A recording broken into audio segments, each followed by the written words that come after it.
অগ্নির অভিমান ভাঙিয়ে বাবার মুখোমুখি হলো কথা। হ্যাঁ বন্ধুরা, এমনটাই দেখতে পাবো আমরা কথা ধারাবাহিকের আগামী পর্বগুলোতে। ছোটকা সকলকে বলে যে ধনুচির মধ্যে অ্যান্টিডোট মেশানো ছিল, তাই তোমাদের কারো কোনো ক্ষতি হবে না। অন্যদিকে রিচা প্রান্তিককে বলে আমরা মনে হয় ধরা পড়ে যাব।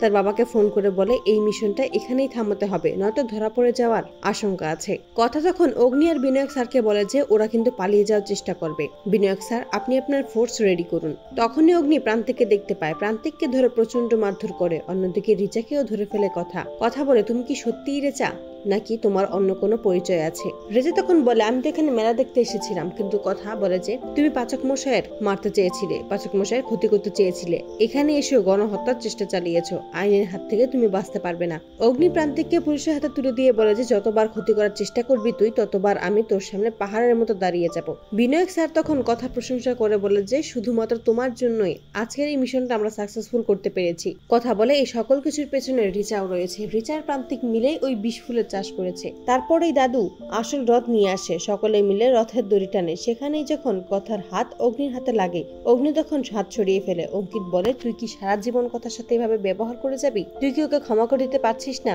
অগ্নি বলে আমি ওর হাজব্যান্ড, তবুও ও সত্যিটা আমার থেকে লুকিয়ে গেছে। আমি কি পারতাম না ওর সিক্রেট গুলো সিক্রেট রাখার জন্য? পরদিন সকলেই যখন কথা প্রশংসা করে, তখনই চিত্রা বলে এটা কিন্তু আপনাদের সকলকেই মানতে হবে যে শুধুমাত্র কালকে কথার জন্যই আমরা বিপদে পড়েছি। তখনই কথা বলে আমি সকলের জন্য ওষুধ তৈরি করি, তাই যখন শুনেছি দেশের বিপদ, তাই নিজেকে আর ধরে রাখতে পারিনি। তারপরে অগ্নির জন্য চা নিয়ে আসে আর ভাবে যে আগের মতো করেই অগ্নিকে ঘুম থেকে উঠাবে। তারপর আবার ভাবে এখন তাদের সম্পর্কটা আগের মতো নেই, তাই যখন চলে আসবে তখনই অগ্নির ঘুম ভেঙে যায়। অগ্নি তখন বলে তোকে কি আমি বলেছি আমার জন্য চা নিয়ে আসতে? কথা বলে যে আপনি যাই বলুন না কেন, আপনি সকাল সকাল এই বিষটা খাবেন না। অগ্নি বলে আমাকে নিয়ে তোকে এত চিন্তা করতে হবে না, এমনিও শুনেছি যারা দেশের জন্য কাজ করে তাদের নাকি সম্পর্কে এত টান থাকতে নেই। কথা খুব ভালোভাবে বুঝতে পারে যে অগ্নি এখনো তার উপরে অভিমান করে আছে। কথা চিন্তা করে কিভাবে অগ্নির অভিমান ভাঙাতে পারবে। কথা সবটাই বুঝিয়ে বলে সে যা করেছে সবটা শুধুমাত্র এই পরিবারকে বাঁচানোর জন্য।